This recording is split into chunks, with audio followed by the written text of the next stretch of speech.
Ko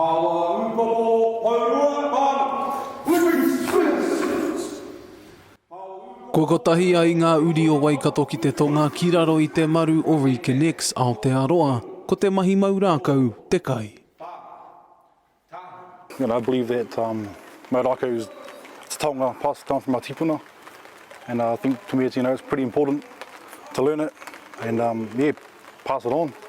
Yeah. Ko Harlan Stone Wilson tēnei he uri no Ngāti Maniapoto, kua roa e noho ana ki ngā rekereke a Thoru Bena, raua ko Richard Heke, e tihi o ngā pou o Reconex. Hei tā Wilson, he koanga ngākau te kite I te hunga pakeke, me te hunga tamariki, ko piri mai ki tēnei wānanga. It's awesome, bro, because it goes to show, just the one post on Facebook can get everyone down here to learn what their tipuna have passed down to them. To me, that's pretty important. Everyone shows up today and hopefully everyone keeps consistent.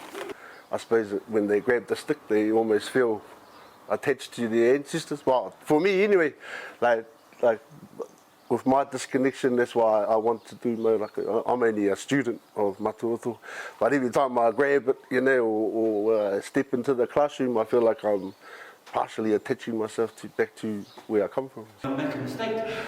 If they do, 20 burpees.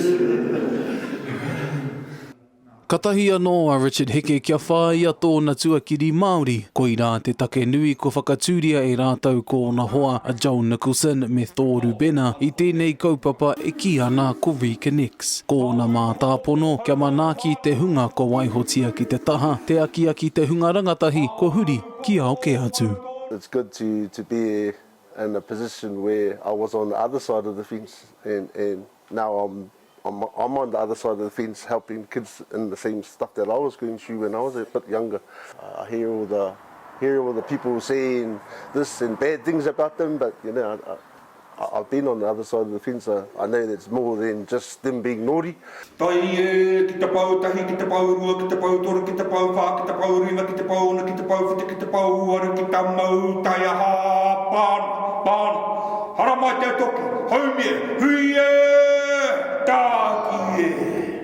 I believe a lot of it is self-esteem, self-identity, and a sense of not finding something that they belong to. This is why a lot of our people join gangs and other outfits, because they want to have a sense of belonging and a sense of identity, and so they flock towards gangs so that they can have that sense of belonging and just belong to something. The opposite of isolation and disconnection is connection and reconnection, and that's where our name comes from.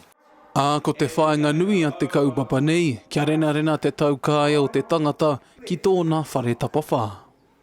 I made the decision to disconnect, and that's why I suppose for me the Reconex and everything that it's about sort of makes sense to me. We all make mistakes. The man who makes no mistakes is a man who's not learning. Te Kawa Paora, Aukaha.